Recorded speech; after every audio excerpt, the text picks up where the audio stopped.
Ladies and gentlemen, your boys are here once and again. Look, leave me alone. I'm tired. It's been a long day. Yeah, you're right. You're right. I forgot that one. I'm your man, K Marvel. What's going on, y'all? It's your boy QS. Hello, everybody. It's your human encyclopedia, the big stretch himself. And it's me, StrykerDragoon, once again. And as always, we are your four corners of commentary. Let out. So, gentlemen, it's been a hell of a week so far.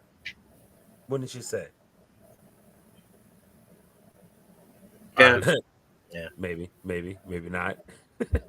think it over. Yeah. All right. Well, let's just get to one of the main topics at hand. Uh, let's talk about the Royal Rumble. So, the Royal Rumble this year, I would say was interesting. I think we all had our the same picks, correct? Like we all.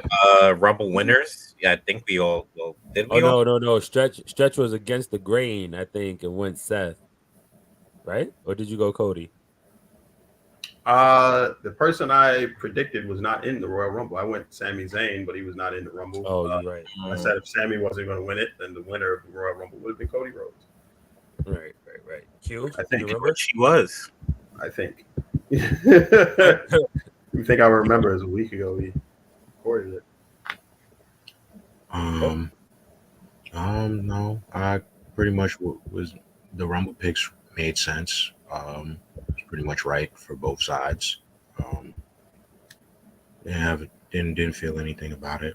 Didn't feel wasn't against any of the picks. Mhm. Yeah. The matches though. So let's do the matches and then we'll go into the Rumbles. Bray versus LA Knight in a pitch black match. I don't know about anybody else. I enjoyed the match, even though it was short as all hell. The after definitely saved. Well, I don't want to say saved, but it definitely enhanced the match and the story. What do y'all think? I thought it was a fun visual. It's one of those things you can't really rate. I think as a match. Um, it was one of those like you don't watch a match like that for like quality per se. Like that was all about the advertisement and the visuals. And out of all the visual tricks that they've tried over the years with Bray Wyatt, like this one I think hit the best. Like it just looked pretty cool. Like the neon and the from the neon tights and the paint that he had on and stuff like that, and the mask that he donned afterwards and stuff. It was a lot of gimmicky stuff. So it's like I don't necessarily think it's like fair to rate it as a match, but I had fun watching it. I'm not gonna lie.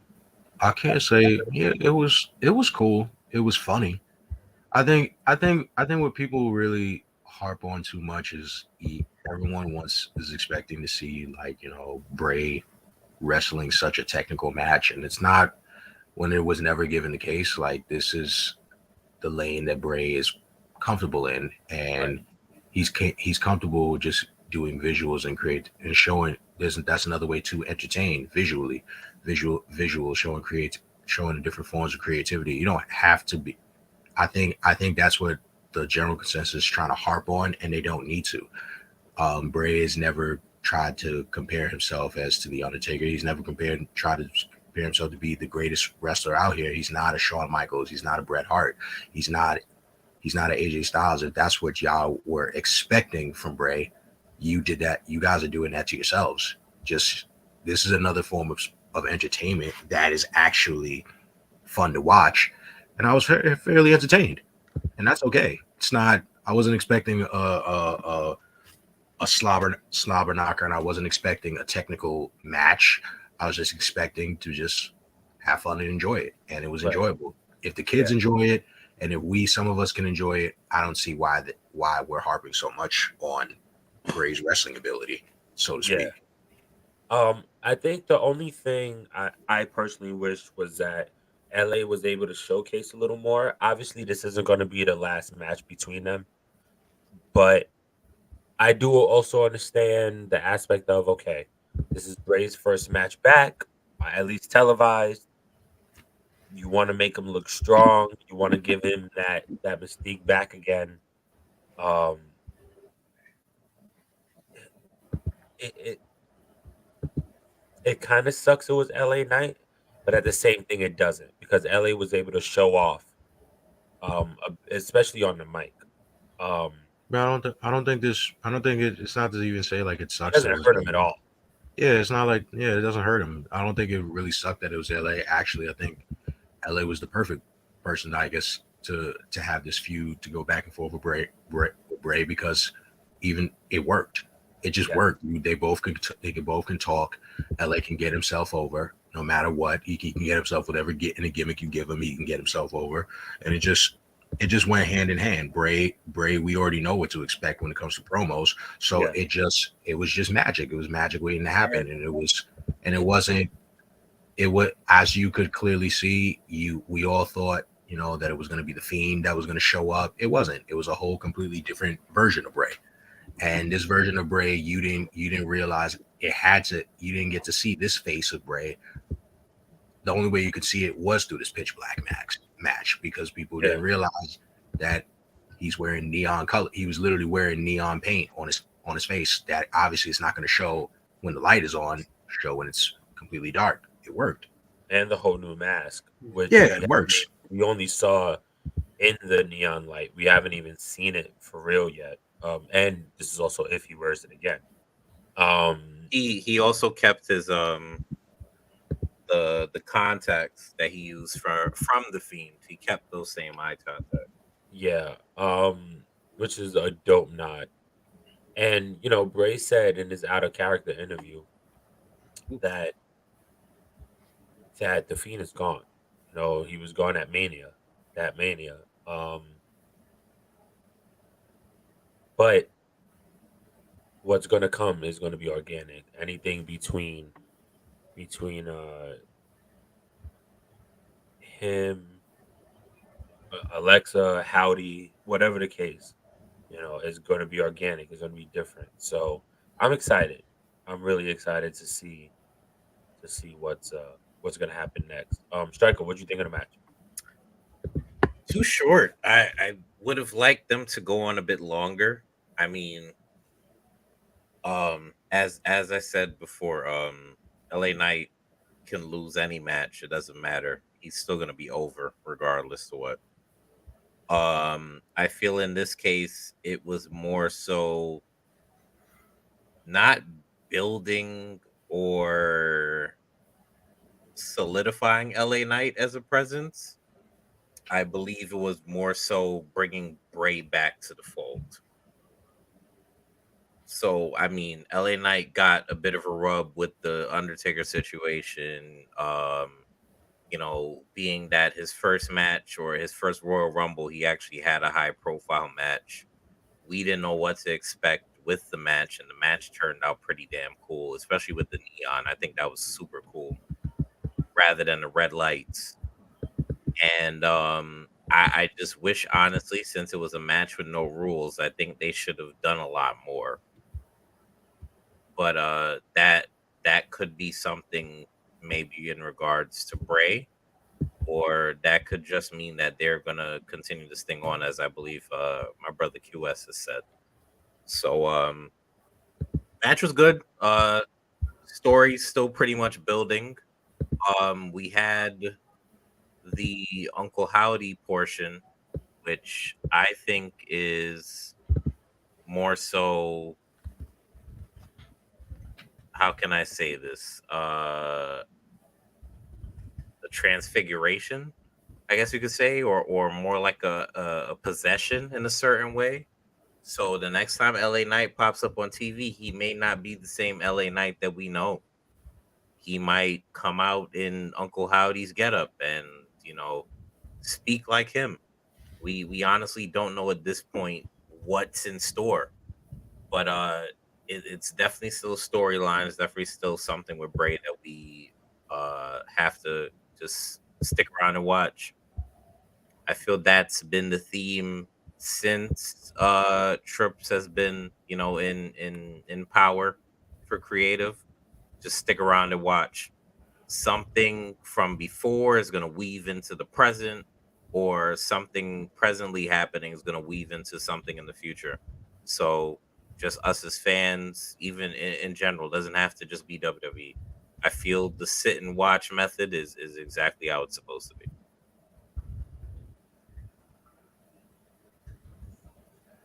Muted.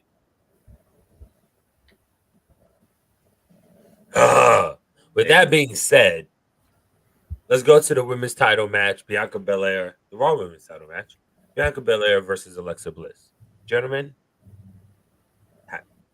what have you? This is the worst match of the night. And Hmm.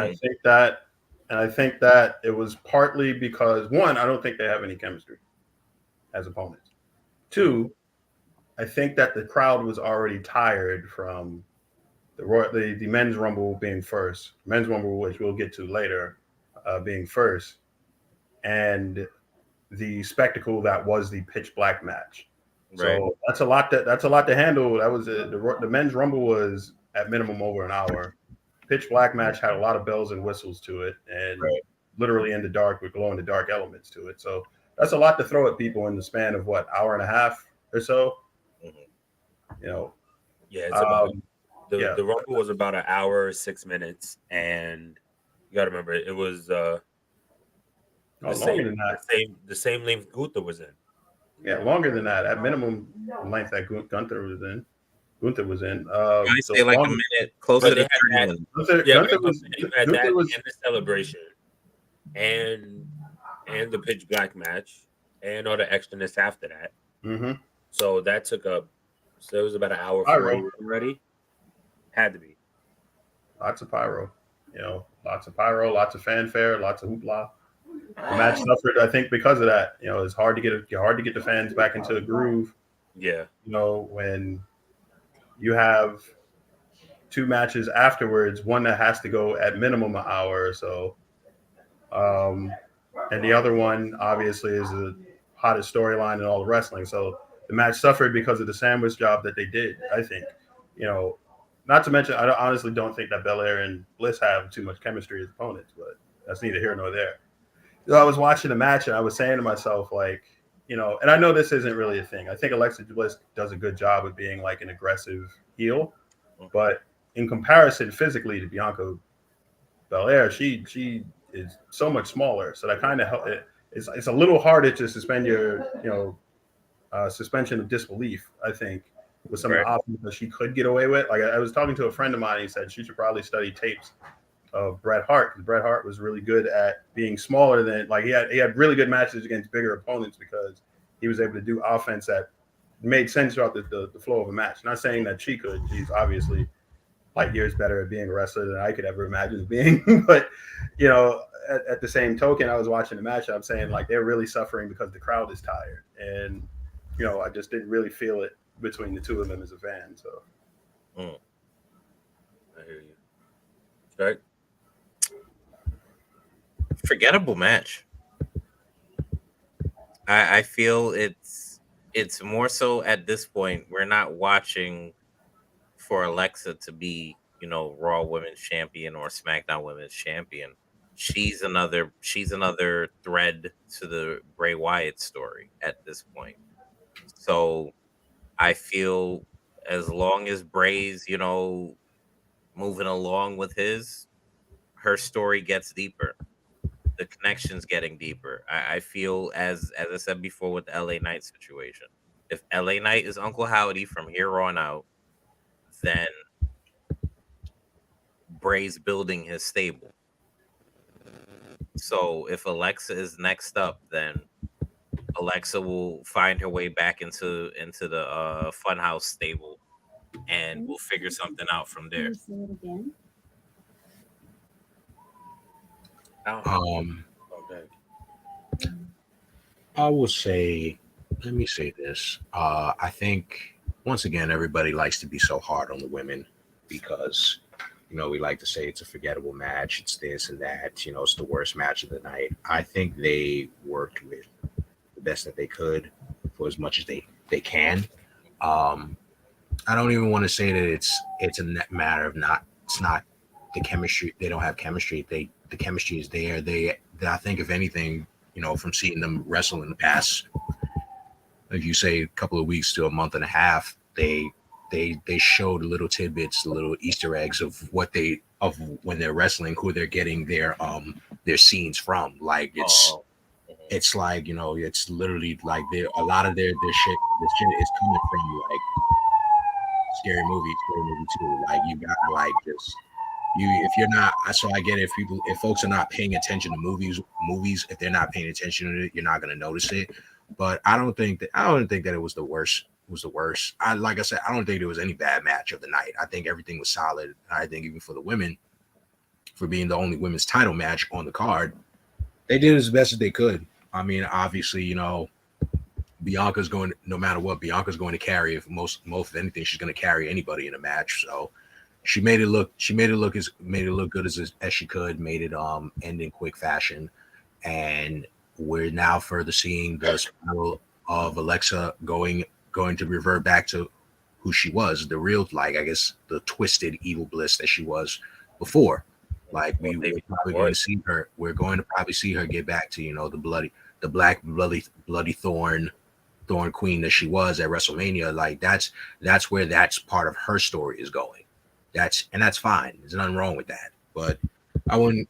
I just think like we get too critical. We try to be too critical. Like we try to be hard on like folks try to be hard on Bianca, or they try to be harder on Alexa Bliss. Feeling like Alexa's not the same as she doesn't wrestle the same as how she used to, and it's just like I think she's actually doing it fine at her own pace. I'm just like that's just how it feels to me. Like it was okay for what they did. It was all right, and wasn't terrible. I wouldn't even say that it was forgettable. It just was. They just did what they could. I mean, it was short time. so I mean, so you could basically say the Bray match reflected the Bianca match, if anything. Because the one had to go after the other. It only made sense. Like they had to go hand in hand. It's part of a story. It's just part of a bigger story. Right. I get it. I also think people. I feel like on Raw, people were invested in the story.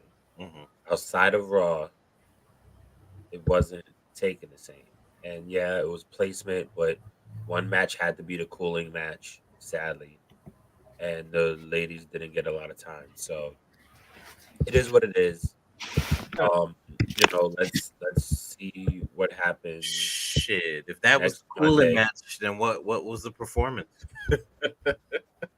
Yeah, like if you guys are saying y'all saying that was the worst like match or worst like I'm not the saying it worst, was a like, the worst match. performance was the worst segment.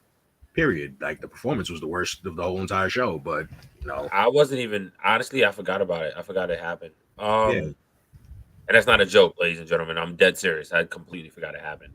Yeah, but when I say just to defend myself, when I say forgettable match, I'm not going to remember the match as a championship match. I'm going to remember, hey, Bianca's continuing her reign, and Alexa is going to be continuing her Bray storyline.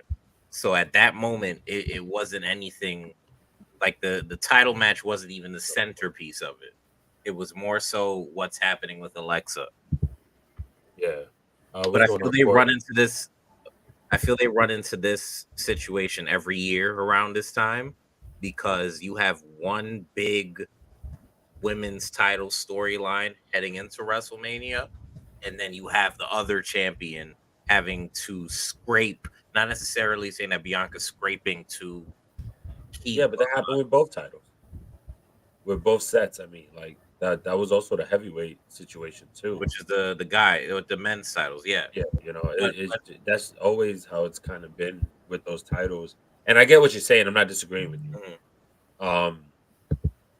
It is what it is. Like honestly, they had to put somebody's title in the elimination chamber, and I don't think that Bianca's going to be in the elimination chamber. I believe it's going to be a number one contenders elimination chamber. From That's what I heard. I'm pretty sure that's what he said on Monday. So but I was just saying, even more so, Yeah. like Bianca's basically set for WrestleMania. Charlotte Yeah. is set for WrestleMania. So it's kind of like, okay, now we're Yeah, gonna the title match spend, tomorrow. But anyway, Hey man, you never know. talk Worst about things have happened. but Gentlemen.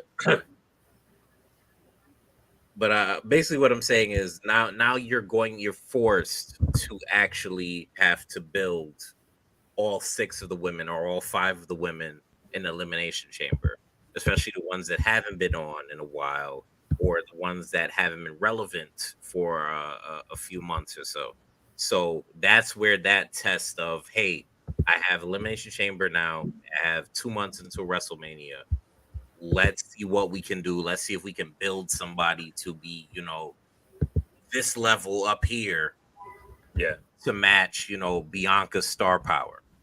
All right. So Well, it should be interesting. oh, what's good, Leroy? That's nasty, Leroy.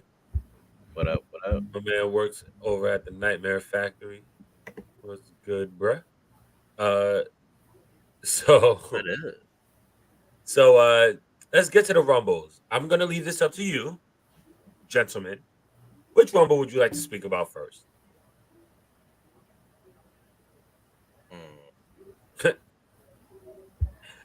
How about never mind?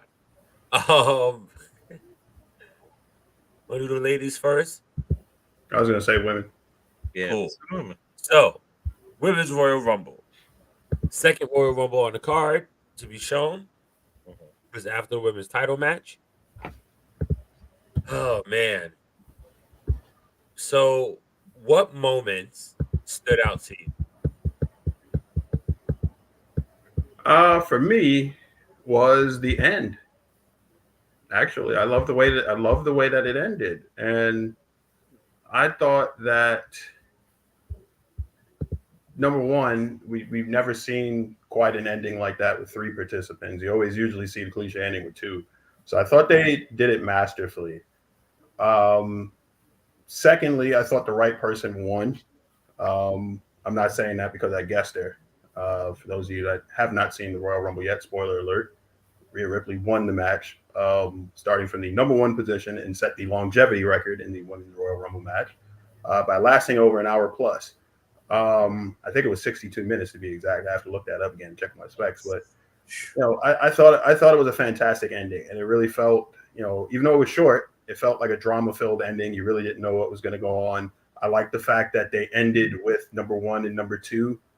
The first and second ladies to start the match, and it really brought it home. I thought it was a great Royal Rumble. And I will say this too before I turn it over to anybody else. I like that it wasn't too many surprises for the guest spots for the Women's Royal Rumble, because they really are like focusing now on the talent that they have. They're not relying on legends or anything like that to get pops and stuff like that. And I got why they needed to do that, like at the beginning of like the stages of like doing the Women's Royal Rumble and stuff like that, because you needed like a lot of names, like Hall of Fame names, to legitimize it and stuff like that. But they have a lot of hungry young ladies and stuff like that, and a lot of veterans on their roster who can enhance this match. And I thought they did. I thought everybody played an excellent role in this match. I enjoyed, seeing, Nia Jax return for like her one-off and stuff like that. I enjoyed seeing all the NXT ladies come in: Indy Hartwell, Roxanne Perez, the NXT Women's Champion, Zoe Stark, who I think has a world of potential. I enjoyed seeing a lot of the homegrown talent and the talent that they already have that was there. So. Yeah, I agree. Seeing Roxanne jump in there and do her thing, I was happy. I was real excited for her.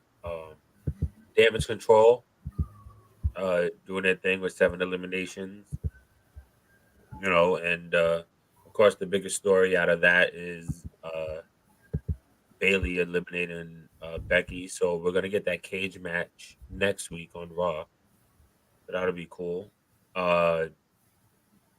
Yeah, the Rumble was fun for me. I mean, I can't really explain it anymore. The ending was great. Oh, Oscar's return as people will say, Doc Kana. or Dark Oscar was awesome as all hell. Yeah, man. I think it was just fun at the end of the day. Um, Q, what you think? Um, I mean, it was, yeah, the Rumble, the women's Rumble was enjoyable. It was actually more enjoyable than the men's. Mm. It's good that we didn't have to focus on legends. There was no need to bring back the legends because again, you have different spots, you have bigger names, you have already on the roster. Use them, utilize them. Obviously, the standout, no matter what, is Asuka Yeah. with her original getup. Yes, kind of is was her alias that she went under when she was on the scene, when she was on the indies and she was wrestling outside of WWE. So of course, all of the new young bloggers and journalists, writers, bloggers, whatever y'all want to call yourselves, you guys are all in for a treat. You guys don't, because you guys clearly didn't do your research and your history lesson on who she was back then. So now you get to see it now in WWE. It made sense. The last three for the Royal Rumble, it made sense for it to be those three. You needed the original, the first ever women's Royal Rumble winner. You needed the upstart that's the president of Liv Morgan, and you clearly need the future that is Rhea Ripley. That they always look at the future of WWE. It made sense to have those three as the final three because no matter what, it could have went either way. It could have went either way, and I think that winner would have been satisfying either way. Yeah. So, but of course, for you into that sequence, Liv getting blinded by the mist, then causing Oscar to get tripped up to be eliminated. That sets up something right there.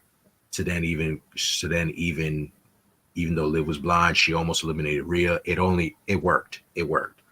Yeah, we already know Michelle McCool coming from the crowd was cool. Like that was especially when she was always giving the tidbit that saying that she's not going to be here. She didn't get called in for the Rumble, but I guess the week of they actually did give her that call. So it was a pretty dope spot to see. Like she's just in her regular like street clothes, and then basically like she's getting called into the Rumble to go to work, and now she has to go to work while her kids watch, and her daughters get to watch watch their mom work the Royal Rumble, get a couple of eliminations, look good while doing it, and then get eliminated. And then go back in the crowd and just spend time with the kids. Like that was a nice, good feel good moment for her. Yeah. I'm glad she got that.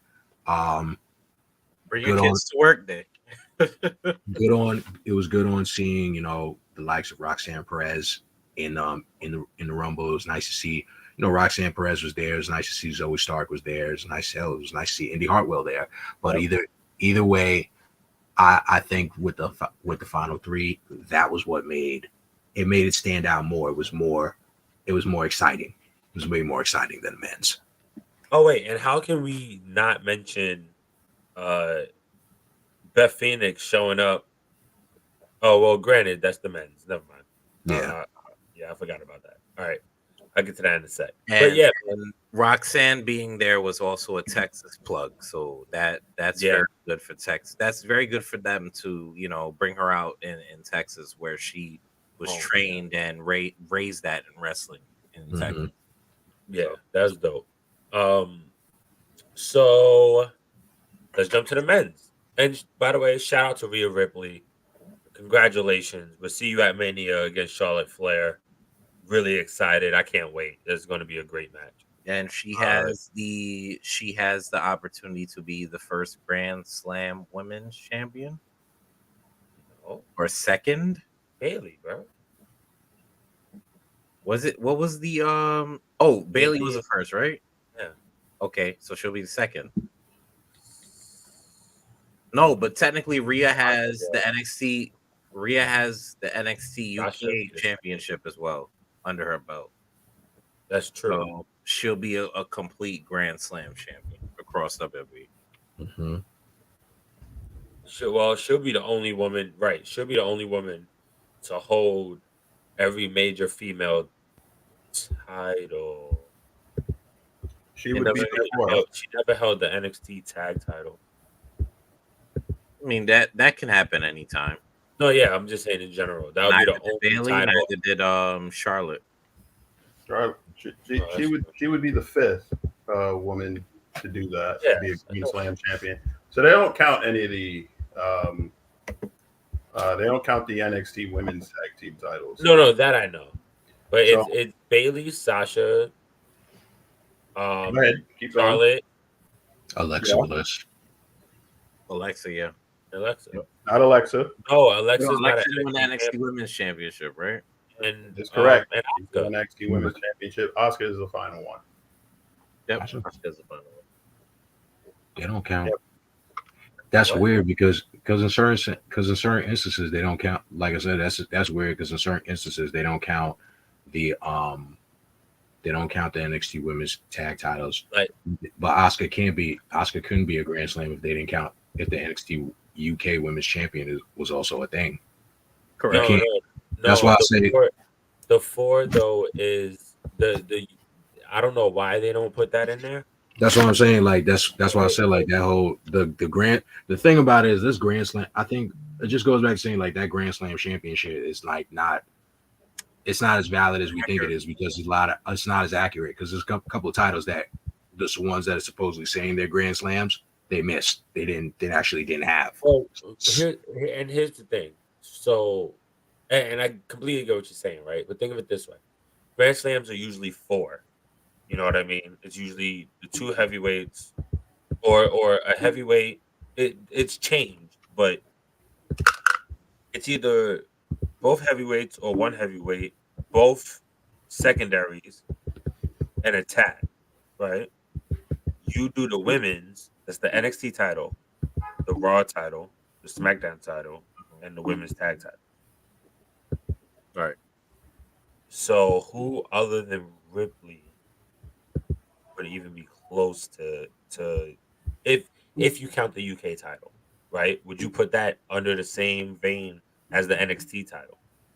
As NXT Women's, of course. So the NXT women's title and the NXT UK women's title should be the same tier.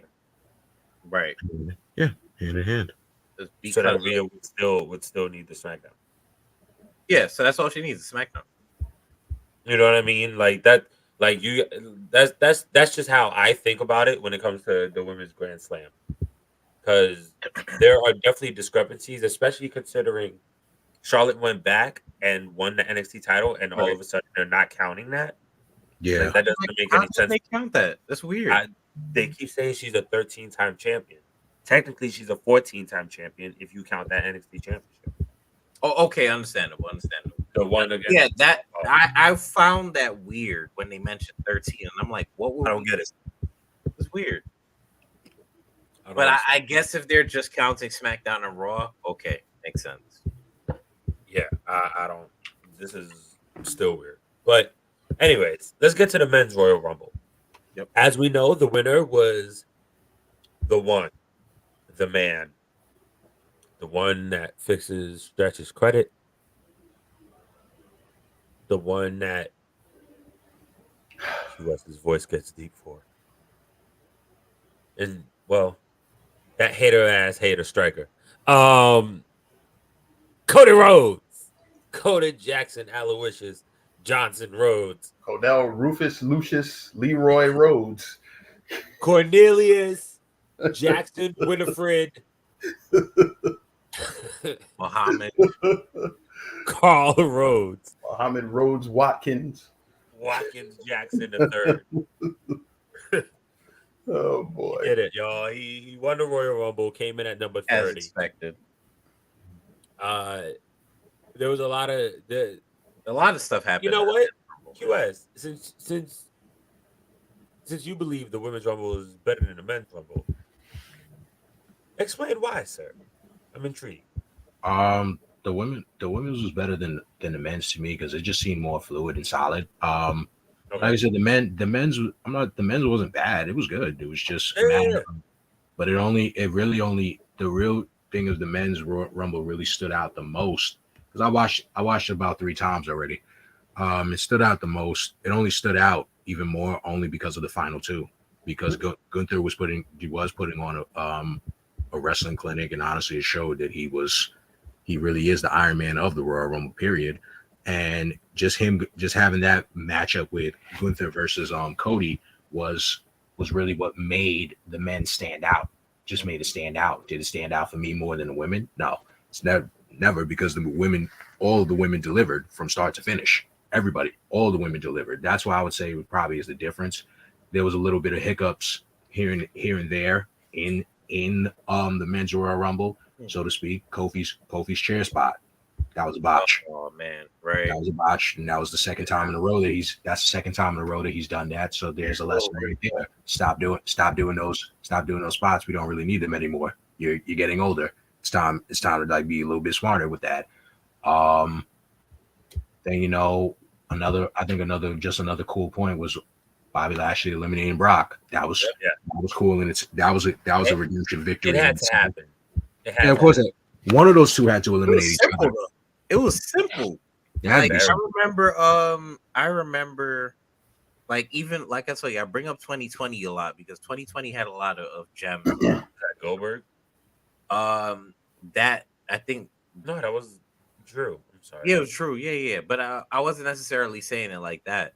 I'm saying like 2020, you had the build up to Brock getting kicked out. But this year, it was more so, hey, I'm in the Rumble. Hey, I'm gonna throw some people out. Hey, we were. I mean, so I forgot who called Lashley coming after, but just to have Lashley come in after, we already knew he was eliminating him. Like, so to me, I was expecting it. I was expecting a struggle a little bit. No, I was expecting some type of confrontation. I mean, we got Brock and Gunther, which I thought was amazing because Brock wants to fight Gunther, but I think it should have been a little more struggle or a little more, head to head between Lashley and Brock in the ring. Yeah, I'll say this, right? So I think what shocked me the most when it came to Brock was how short he was in there for. Like, it was literally it had. Okay, I say this only watching it once and not really remembering, but it had to be less than 7 minutes that he was in that ring. It had to be less than, in my opinion. I don't think there was a lot of probably came out right after him. Yeah, so about 5 minutes. It was, that's crazy to me. You know what I mean? The only other time was like that was with Goldberg, and even then, Brock was in the ring for a while. So but I think that's a testament of how deep the men's roster is. So mind you, we were missing a couple of people. We were missing the whole OC. The whole OC wasn't there. Just as an example, but they legitimately were, or Trips is actually now putting on display the roster in full. Yeah. And I appreciate it a lot more because generally, if you look at previous Rumbles, it's always a major focus on one or two people. Mm-hmm. With this, it's actually been, hey, we're going to have this person interact with this person. We're going to have the possible build of a match later on between this person and this person. Or this could happen anytime soon or anytime within the next year, 2 years, whatever. Right. So when I made that spiel, I believe it was last week when I said that Rumbles should really be used to build storylines, not only for the WrestleMania upcoming, but for the year that is in front of us. I think Trips did this thing perfectly. It was perfectly booked for me, at least on both ends, the women's and the men's Rumble, because now you're getting storylines that can just spark from an elimination. Right. And Stretch, what do you think about Logan Paul eliminating Seth Rollins? MVP. Interesting wrinkle that I didn't see coming. First off, speaking of Logan Paul, spot he did with Ricochet, from a traditionalist standpoint, absolutely unnecessary. Didn't make sense. But it's a hell of a visual, I will say that. It was a hell of a visual, and the thud that they made, that will be replayed at Royal Rumble highlight films and reels for years to come. Yep. But it's the epitome of flippy shit. But at least they have flippy shit. It was kind of like a contest, like kind of like a game of chicken. They didn't do like a front flip crossbody, like that would have sucked. Surprised they didn't, but it's the epitome of flippy shit. But nonetheless, I think it was an interesting little wrinkle in the match to have Logan Paul against Seth Rollins, because that sets up essentially a match between them. That's a WrestleMania match. Yeah, it's really a WrestleMania match, and I think it's interesting, as much as Logan Paul could be grading as a person, yeah, as a personality, as a person, whatever have you. He is one hell of an athlete. It pains me to say that. And Seth Rollins is one hell of an athlete. So if nothing else, we're going to get one hell of I think with the right person, Logan Paul has shown that he's a pretty good wrestler with the right opponent. And he's been lucky because he's had a lot of opponents in his career where they've been experienced enough to guide him in a match. So his first match was with Rey Mysterio and The Miz and Dominic Mysterio. Sans Dominic, he was in there with two real good pros. His second match was against against Roman Reigns, and that held up really well. He held his end of the bargain really well. And he had a solo match with Miz. Yeah, he had a solo match with Miz. I'm talking about his second, match against a different individual. Oh, okay, gotcha. But he didn't face the Miz in the first one, so. Well, yeah, true. But, still in there with a really good pro. He's in there with a really good pro in Roman Reigns. He'll be in there with a really good pro in Seth Rollins should they do a singles match. He's been well taken care of, and I think he's more than lived up his end of the bargain as a celebrity wrestler. Yeah. I mean, you had Bad Bunny the year prior, and he hasn't been anything short of amazing since. Right. And he looks the part. And they're using it. I think they're finally using him correctly. Logan Paul, to me, obviously, and I think to a lot of other people, is a natural heel, right? There's something just generally unlikable about Logan Paul. However, in his matches against The Miz and Roman Reigns, he played the face role pretty well, I think, despite the crowd. But, because the crowd wants to hate him. But at the same token, I think you come in there with a neutral slate. He wrestled a pretty good face match. But, I think that given Logan Paul's involvement in Royal Rumble, I think that was really good. The only gripe that I had about the Royal Rumble, well, a couple of things. Number one, if there's any one person who can transition to doing Kofi-like spots, they got rid of that guy way too early, and that's Montez Ford. He spent less than a minute in the match, and I was not surprised. Right in front of Bianca's parents. God. Secondly, with the big elimination of Brock Lesnar being eliminated by Bobby Lashley kind of went out like a candle in the wind. He went out of the old rope pull down spot by Seth Rollins. I thought Brock would have came back and at least eliminated him to get his heat back and to keep it going. But alas, he did not. And also like the way that this one ended also. I think that this was a pretty fine Royal Rumble. I think the ending is what kicked it up into like above average territory because it was reminiscent of like 2007 when Michaels and The Undertaker were the last two. And they basically had a mini match in the middle of the ring, which is essentially what we got with Gunther and Cody Rhodes. And I thought it was really fantastic. I thought it was just fine. I think the obvious guy that they wanted to won the match. I think Cody has a really good shot at this point of being like the next face. I think that he's even by going to AEW and helping build that brand and stuff like that. I think he's done enough proving as far as like, okay, he can be a guy that carries a company. Am I a huge Cody Rhodes fan? Absolutely not. I think he's okay. Don't get me wrong. But I always respect his drive, his dedication. And I think that he is in a lot more of an experienced spot to be able to have the ball and run with it than he was, say, 10 years ago. Yeah. A lot of guys were like clamoring for him to be like the next big thing. And like, he was like he had an upward trajectory to be the next big thing. Then Stardust happened. But I think that I think he'll be just fine as a main event player. I think the crowd takes to him pretty well in the WWE. I don't think he's hit that point where it's like we're gonna boo him just because he's a face. So more power to him. I think the right guy.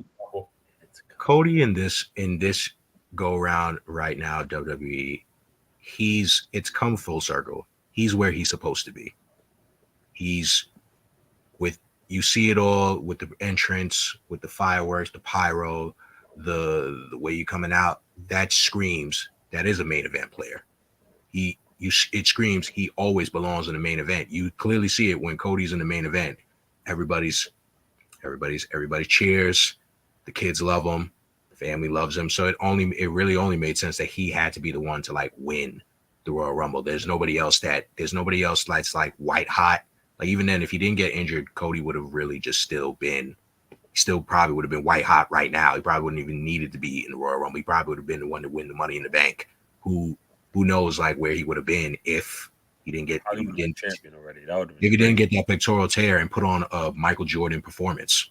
Like that was like what he did at Hell in a Cell. Again, you gotta when you look at everything from then till now, Cody went from having a Michael Jordan / Kobe 81 point performance to getting injured, road to recovery, comes back. Obviously, yes, came back at number 30. That's probably like the only thing you would try to say. Like maybe you should have made him come out at like number 2 or made him come out at number like 16. Give him a little bit of burn then. But do the work, right? I mean, I guess you could say do the work. You can't even say do the work because he was doing the work when he was going against Gunther. No. I know, but no, I'm saying for others. I'm saying for others to say that. For others to say that, like, yeah, that's what I mean. It just worked. I mean, overall with the man, yeah, you get a couple more stories. You got Seth versus Logan. You got Dominic. Obviously, Dominic versus Ray is going to happen. You get Gunther versus anybody. It really doesn't matter. Gunther versus anyone. Brock Lesnar. Brock versus Bobby. Brock versus Bobby. It will be a good culmination to see who does what. It could go either way. How's this sound about that match though? At a third. For what? Yeah, I was about to say you could put the U.S. title on the line. That's assuming that he's not facing Cena. Right. Absolutely. Yeah. I was going to say that too because I think that's a star-studded match in itself. So you can either combine the match or you can split the match because they have 2 nights. Yeah, keep it simple. Keep it simple. Yeah, simple is better. Sometimes simple is better. Keep it separate. Let them have their matches, and let Brock and Lesnar Brock and I did that before. Brock and Lashley. They're both BLs. That's annoying. What I mean? Give them then Montez getting eliminated early because I know we saw that comment up. Montez getting eliminated early. I mean, really wouldn't say it was annoying. Honestly, wouldn't even say it was that much. That's what I'm saying. Like him getting eliminated early wasn't even that missed. There's certain folk in the Rumble. I don't know if it's because they just still got more work to do. Like you could see, like it would be great to see. It would have been great to see, Montez do a little bit more. But at the same time, what else would I really be expecting? Because then he probably would have been compared to doing something extravagant like Kofi. And who's to say? Like, I mean, another one that everyone seems to have forgotten when he was in the Rumble but he lasted a pretty good, decent amount of time. Johnny Gargano.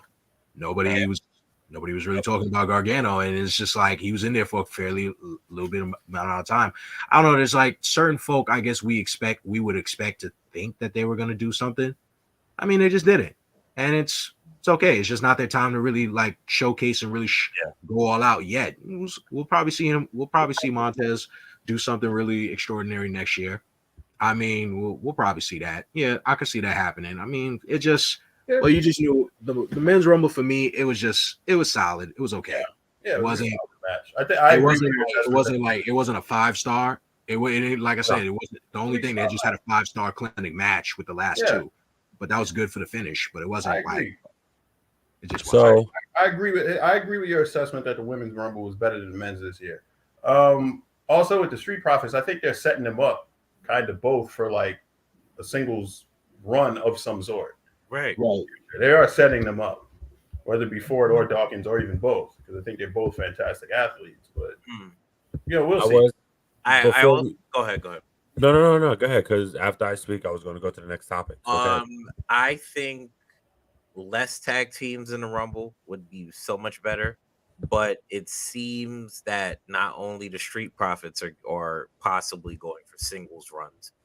I think Alpha Academy may end up splitting up too, Mm-hmm. because apparently Otis was approached on Monday by Maximum Male Models, and I think that works fine if they're going to build him back up to be, lovable Otis again, because you're starting to see his character come back out. Yeah. I don't know if they fully turned Alpha Academy yet, but it seems they did. So we'll see what's going on. I'm not too sure. Yeah. I was just gonna say about the Street Profits that if they're gonna the new day has shown that you can stay together and still win. Mhm. I hope they don't like break them up like that. But if it does, then I think it's expected. I think it's kind of And you obvious can that have an Montez, amicable split. It doesn't have right? to be a thing. I hope so. But if You know somebody's what gonna they go do? heel, You know what they do? The draft is coming after WrestleMania, so yeah, they can split them up that way. split them. Let's see. But if it is a turn, then I think Ford definitely needs to be the turn. Okay. Why Now, do don't you think that Bianca turns with him? I don't know. It all depends on if the draft is going to happen after Mania. Then it all depends on where they go. Okay. And it doesn't necessarily have to be. You know what I mean? They've done this long without interacting often. Mhm. So I don't even think it would matter. Eventually one is gonna have to turn the other way, I think, because of the spouse, like because that's just the way it seems that storylines end up. Mhm. Um, but yeah, it all depends. So why don't we jump to the main event? Main event was for the WWE, the undisputed WWE Universal Championship, which was the tribal chief, the head of the table, uh, the goat, as some might say, Roman Reigns. Excuse me. Yeah. Versus the man that won't stay down, the man that has charisma, The the man, proverbial thorn in Roman Reigns' side. yeah, man, and someone that has very close ties with some said people involved is KO Kevin Owens. First off, the match. The match was great. Gave him a lot of time. Uh, it was definitely a back and forth. There were many uh falls. Um, it was brutal. It was good. It was they always have great chemistry together. Uh, one would say this is possibly the Stone Cold to Reigns' Rock if you would like to compare, but uh Yeah. and not because of the moves, thank you very much, or the background, thank you very much. Um but they always have great chemistry. Their match was awesome. There was a lot of great spots. Uh I feel like the match isn't what needs to be spoken about though. Mm. With that being said, Where's Q? after Roman Reigns retained, the ass whooping commenced. Mm. Jumped on KO. Man got super kicked, got like at least 50 times. Uh Handcuff. Handcuffed to the ropes. Mhm. He got cannonballed while his head was in the chair, or hip Hip attacked, or attack. whatever the hell you want to call it. Yep. I would call it an ass attack. Uh The rear view. there's something interesting happened. The Samoan rear view. Spawn bulldozer. He's going to hit KO with that chair. Sammy got in between. You can notice Sammy's You're having my fool. some issues beforehand tells Roman, "Look, man, you're better than this. You're the tribal chief. You won your time. You don't need to do this. You don't need to soil your hands with this." He said, "You right. You do it." That's when things got interesting. Sammy grabs a chair. Roman tells him basically, "Without me, you wouldn't be shit. You'd still be doing jackass stuff." Then proceeds to mush him in the face a couple times. Hmm. Roman goes to talk shit to KO. That flashback of when Seth hit Roman with the chair and when they were part of the Shield came rushing back. Hmm. Sammy hit Roman with that chair again. Sammy apologized to Jay because it was at his duty for Jay not trusting him and finally trusting him. Jimmy always being on Sammy's side. You saw there was dilemma there also. There was turmoil. Super kick Sammy.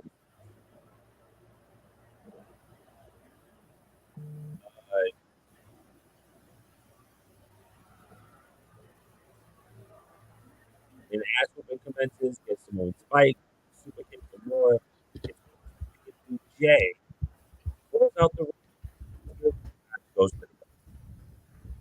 By the end of the pay per view, Roman Reigns says,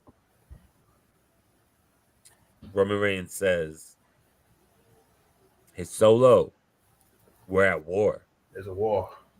Take no more prisoners. There's a war coming. No one survives." So, gentlemen, let's approach this like this emotionally. Now, granted, I understand two of our members, doesn't acknowledge the bloodline for whatever sad, upsetting, in the dark reason. Speak on it, brother. Speak on it. No, but seriously, regardless of what you thought of the storyline, just out of the match itself, going into what happened with KO and Sammy, the emotion behind everything. How did you feel emotionally? Unbiased opinions. I um I was happy, but I was also just annoyed too because it felt like the story hasn't been rushed. I feel the turn felt a little bit rushed. So not only did they tease it, but they were back and forth on the tease of it during the segment. And then Sammy finally does it. And to me, it was like he lashed out against Roman, but he didn't lash out against everybody else. So for me, it's like a person getting abused and you're finally lashing out at the abuser, but you have to realize that you're in. So, say for example, I'm facing the gang leader, but the cohorts are still around. So, Sammy definitely should have expected to get his ass kicked that whole time. So, to me, if we're doing something like that, but I believe just because it's Sammy, it makes a lot more sense. Sammy is not as powerful as many of the talent on the roster, at least storyline wise. So to have him in that moment and get beat up and disgraced and whatnot in that moment, it added to that emotion to that match, at least to that segment, I should say. Yeah. So as I said, happy that it happened because they will only have 2 weeks until Elimination Chamber, so they needed to do something with it because we already knew the match was happening at Elimination Chamber anyway, but to do it so close to this time, it kind of just felt rushed. We did the trial. Now Sammy's just openly disobeying, openly doing this in a short amount of time, and then now the turn within a couple of weeks. Okay. Well, one would be with you, but except the part where you say it just felt rushed. Mhm. It didn't. It's actually this is actual perfected storytelling at its finest. This is Mhm. what you could call a masterpiece because yes, the trial happened. Yes, all of these seeds that were all planted, except this one thing you forgot. Roman did say he did not want to see Sammy until he didn't want to see Sammy at all. He didn't want to see him at all in any way, shape, or form until the Rumble. That's where he was going to get his final test. His final test was presented to him. Okay. End KO. That literally was the final test right there. Ended. We said the final test really was like, yo, the only way for him to progress further, as Sammy Uso as the bloodline, you need to get rid of this part of your past. This is what represents you. You are here now. You are to be represented. You represent not only me, you represent my family. You represent this wrestling royalty, the Anoa'i family. You represent this bloodline. So if you want to move forward and continue with this bloodline, you need to cut this loose. Yep. And every single time that he was showing it to him, granted, he was going to end it for him, but Sammy stepped in the way and said, no, you're better than this. And that's okay. Someone has to be the logical person in this family. Somebody has to be logical because as you all been seeing, that y'all all think that your tribal chief is this logical individual when in truth he's a manipulative abuser. Yep. He's a manipulative abuser, and you've seen how he's been a manipulative abuser because everybody that ended up acknowledging him, he abused them. Mm-hmm. He did it. Prime example, Jey Uso. He abused and brutally abused this man to the point where he was going to choke out his own other cousin to make Jey fall in line. Jimmy ended up just falling in line, but Jimmy made it also clear that he's nobody's bitch. But he ended up falling in line and acknowledging the man because he knew it. This is going to be what's best for him. Looking out for self. Solo, same thing. Solo just fell in line because his aunt. Solo's just going with the family. It's all different tidbits. Now then, when Sammy came through, he just Roman makes everybody think that he gradually accepted Sammy into this. To be like he's part of the family and everything. Jay was hating a little bit because Jay really started to see, the same way that I just got brought into the family, Sammy didn't get that. He didn't get abused. He didn't get brutally beat up and all that. He just got accepted. But in truth, that was just another ploy of just Roman being a manipulator. Like I said, Jimmy and Jay, they're good guys. They just had to fall in line with the family. Right. Roman has never been this good guy. He's never been this king tribal chief. He's just an abuser. He's an abuser. He's literally using his power to just abuse everyone around him to fall in line. Paul Heyman is even a form of abuse. Paul Heyman is a form of Stockholm syndrome at its finest. Yeah, and he's scared of him. He's scared of him. So then it gets to the point where it's like Sammy, yes, he had to make a choice where he was just like, enough is enough. Because you already beat KO. You beat KO. He's done. He's already beat. What's your point? You went and put a chair. You basically crushed his trachea already by putting a chair over him and hit him with the Samoan bulldozer itself, paying homage to Umaga already. You already sat here. You gave him multiple super kicks, handcuffed. There's nothing more to do. So that's why Sammy just said, you know what, enough is enough. And then Sammy hitting him in the back. Yo, there's so much layers to the story. Like, hello, that's another thing. It's synonymous. The last time Roman got hit in the back of the chair like that was when Seth Rollins betrayed the Shield. Mm-hmm. Everything all lines up. So to say that this is rushed, it's not rushed. It's actually going the way it's supposed to. Because in the end, we all knew Sammy eventually. Everybody knows Sammy was never going to actually be part of the bloodline forever. It was going to eventually happen. It was just a matter of when were you going to see Roman abuse this man and actually invoke that same type of pain that he's invoked on everyone else. Yep. And he showed it. But I don't think what people don't see is a tidbit that while all of this is happening, Jay looks on. Yep. And Jay leaves because that's when Jay probably just finally clicked in his head. This is the same thing. Like, Sammy did his dirt and he knew he was wrong. And you could say it's subjective to say if he was right or wrong. But he went and said, he had enough. He probably already knew what the consequences was going to be. Jay Jay finally removed himself from this. He don't want to be a part of this abuse anymore. He removed himself for the moment. Who knows? I don't think people take into account the way Jimmy has always been saying for weeks that Sammy's his dog, and yet he over here was willingly super kicked him and beat the dog That's shit. the struggle, though. I don't think After anybody struggle would. and turmoil. It's not for Jimmy. That wasn't struggling turmoil. If anything, I see that as now you know exactly who your friends are, who your people are. Jimmy is really a wolf in sheep's clothing. If you could say Jimmy was a wolf in sheep's clothing, you could say that. Or you could say he was a snake. Oh. That's why I say, like, Stryker, there's so many layers to this story. Why this makes it perfect. Not to say that it's not rushed. And now in 2 weeks, you're probably gonna get Sammy versus Roman. You're gonna get that's happening. Yeah, you're gonna get that, and it's gonna still lead going on into WrestleMania. Yep. But now you've already seen the bloodline has already been at the top, but now you get to finally see The fall. we're now going to the next stage of the storyline. The Empire has to fall. It was like I was just about to say it's like the fall of Rome. Caesar. Yeah. Rome. Yep.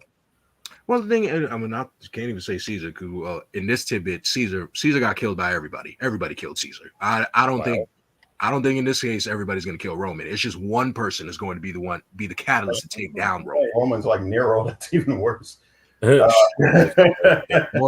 I would say Roman is probably this is like Roman right now. He's going towards like Alexander the Great level. This is like Alexander God the Great. mode. Like it's not. Yeah. It's funny because it's on a shirt, but like the level that he's at right now, man, he really is the top star. In my opinion, he's the top star in the world right now. Stretch. Ye of little bloodline faith. So I can understand why Stryker would say it's rushed. It's rushed from the standpoint maybe of the turn, like for a lot of the things that he said, like they didn't really telegraph or have any signs of him turning until the night of the Royal Rumble where he finally did it, right? Although I would argue that during his trial, it's like he did kind of give like an air of, I really don't have to prove myself anymore. I did what I had to do, and if I can't show you, then it's like, screw it.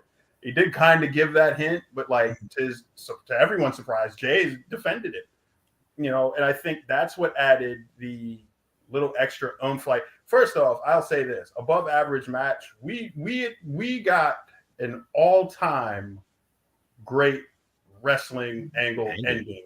Yeah. Any event, whether it be a pay-per-view or otherwise, like that is a top 10 segment, like that we saw, I think, at the end of the Royal Rumble. I'm willing to go that far and say, like, of all my 33 years of watching professional wrestling, that is a top 10 ending segment that I've ever seen in my life. Agreed. Everything was perfect, from the way that they put from the beatdown on Kevin Owens to invoke sympathy for the guy, right? From Roman handing Sammy the chair, saying, like, you have to be the one to finish this off, which plays into the story of him having to prove himself for whatever reason, unbeknownst to Roman, to the way Roman Reigns stood and turned his back continuously to Sami Zayn as if he was asking to be hit. It was great. Like, everything they did was fantastic from top to bottom, from the positioning to the aftermath of it. When Sami got beat down and Jay couldn't handle it, he walks off. It was great from top to bottom. I will say this just to analyze the storyline. I think Jimmy Uso's involvement, I disagree with QS. I think his involvement was not necessarily self-preservation, and I could see why that would be an option for him, but it's more so this is the hierarchy perhaps in the family. Now, I am not a Polynesian. I cannot speak to Polynesian culture, but I think that culturally speaking, the way that they've played this up, right? The way that they played this out is culture has a lot to do with this. Right. And from, given the Polynesian culture, from what I understand, it is a culture that was based on, they're essentially the indigenous people of the South Pacific. So there's a lot of warrior culture in Polynesian, Maoris and stuff like that. Not that they're the same thing, but it's very similar. There's a lot of warrior aspects to that culture, and hierarchy plays a big part of that. Roman is the top dog. He's the top branch on the tree. So it's essentially what he says goes. So I don't think it's necessarily self-preservation at this point, more so that this is the standard, this is the hierarchy, this is what I'm supposed to do. He is essentially keeping the status quo by attacking the interloper or the individual that does not fall in rank. Now, will he do that Colonizer? with his brother? I think that's the interesting wrinkle here. Right. Because they are tag team champions. How will this affect their chemistry? You know, it's been speculated that they may lose the titles before WrestleMania. How will that play into, you know, the tag team situation going into WrestleMania? It's a lot of wrinkles here that they can play with. Could they split and have a match at WrestleMania? Like, I would for the run that they've had as tag team champions in conjunction with this storyline. That is a dream scenario. I think you are looking at essentially, to me, Bret Hart versus Owen Hart of this generation, having these two brothers square off who have been together since they've stepped foot in the WWE. They have not been apart, essentially, except for that one time that Jimmy was injured and he was on the shelf for quite some time, twice, right? Because he did have a shoulder injury as well. They have not really been apart, and to have them as singles competitors would be a very interesting wrinkle to all of this. I say another interesting wrinkle is, you know, if this does fall, right, the bloodline, quote unquote, Solo Sikoa is now on his own. You know, there's a lot of wrinkles that they do. I think obviously, and I think this was always the plan. I think at least under Vince or whatever, it's been rumored to be the plan at least. Kevin Owens and Sami Zayn are going after the tag team championship more than likely. Do we want to see them go after Roman? Absolutely, 100%. And Sammy is getting essentially this title shot more than likely, and this is again speculation because nothing has been etched in stone yet. The Elimination Chamber is in Montreal, Quebec, Canada. Yeah. Both of Kevin Owens and Sami Zayn are both French Canadians. So it is absolutely a godsend to have this play out in front of a Montreal. First off, it's Montreal. Duh. Like, I don't think we need to beat that dead horse. Like, that is going to be a hot crowd. They're going to be all in for this, especially because it's one of their own that is wrestling for a world championship. When is the last time a French Canadian was able to challenge for the WWE championship? I can, as much as useless trivia information I've studied, I cannot recall that, to be perfectly honest. The last French Canadian to challenge for the WWE championship in Montreal. I think he's French. I don't think he's French Canadian. I think he's actually French, Rene Dupree. Really? Yeah, the last French Canadian that I can remember challenging for the WWE Championship was the Mountie, Jacques Rougeau. It is like that was like in the early '90s. I can't remember anybody else. If I'm forgetting anyone else, please forgive me. But a French Canadian challenging for the WWE Championship in Montreal, Quebec, Canada. That you can't get it any better than that. And it's like to have it be Sami Zayn, who has been the guy who has essentially breathed new life into this stable and into this storyline.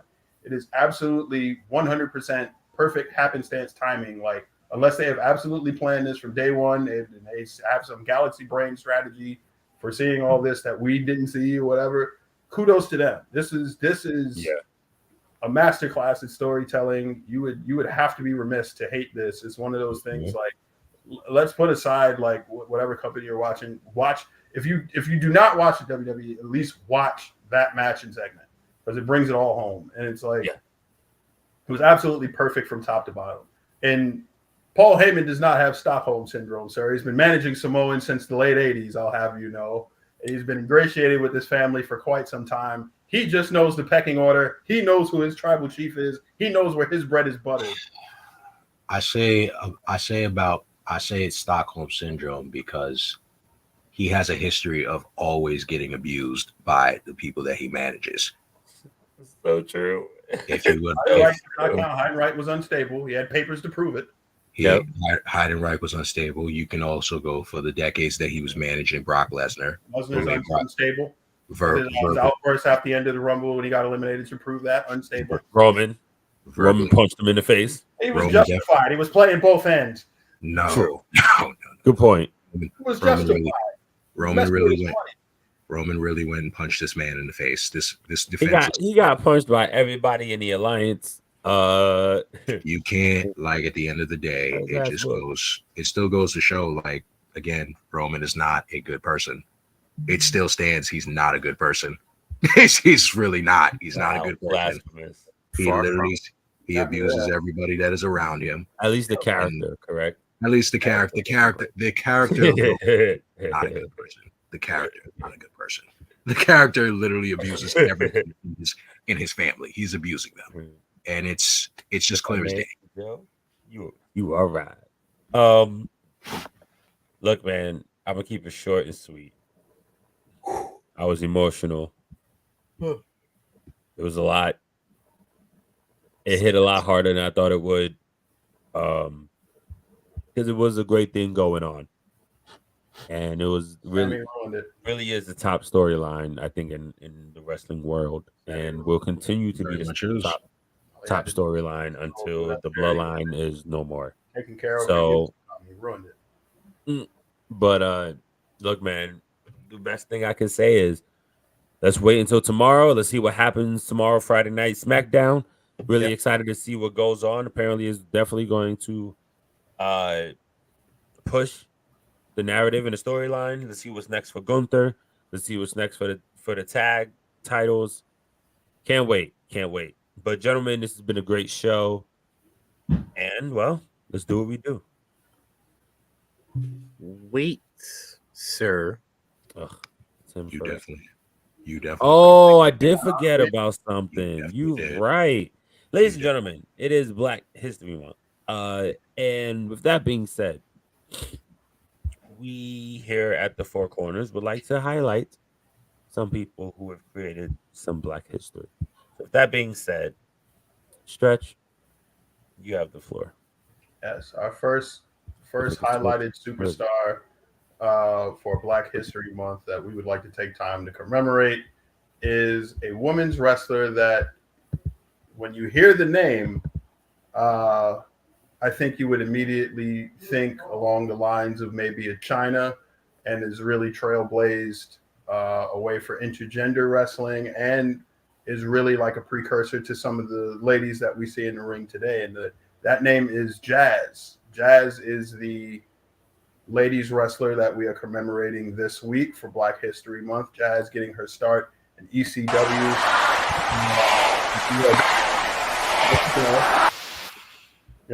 Give it up for Jazz. Jazz getting her mainstream start in ECW, in which she participated in a lot of intergender matches against names of guys like Jason Knight, Lance Storm, Just Incredible. Jazz really got mainstream exposure in ECW, but also became a really well-known name in the Ruthless Aggression era against ladies like Trish Stratus, against Lita, against Mickie James, becoming a two-time WWE Women's Champion along the way. In fact, I would say that Jazz is probably one of Trish Stratus's best opponents, and Trish Stratus owes a lot of her own credibility and a lot of her growth as an in-ring performer to Jazz just by being in the ring with her. Jazz has continued since her run in WWE to wrestle all over the Mid-South area. She is from Louisiana, and in fact is married to Rodney Mack, who is a name from the Ruthless Aggression era that a lot of you might recognize. They both live in Louisiana. Rodney Mack, of course, being trained by the Junkyard Dog, so there's a lot of Mid-South ties there. But recently, Jazz, as much as 2 years ago, when she retired in April 2001, had a short run in Impact Wrestling and has continued to impact a lot of the careers of the young ladies that are down there now. So shout out to Jazz, man. Jazz is a true trailblazer in this business, I think, for women's wrestling. A lot of the intergender stuff that you see today probably would not be as believable. It would not be possible for Jazz. I had to make a comparison. She's more like a Luna Vachon type, very, very believable in the ring.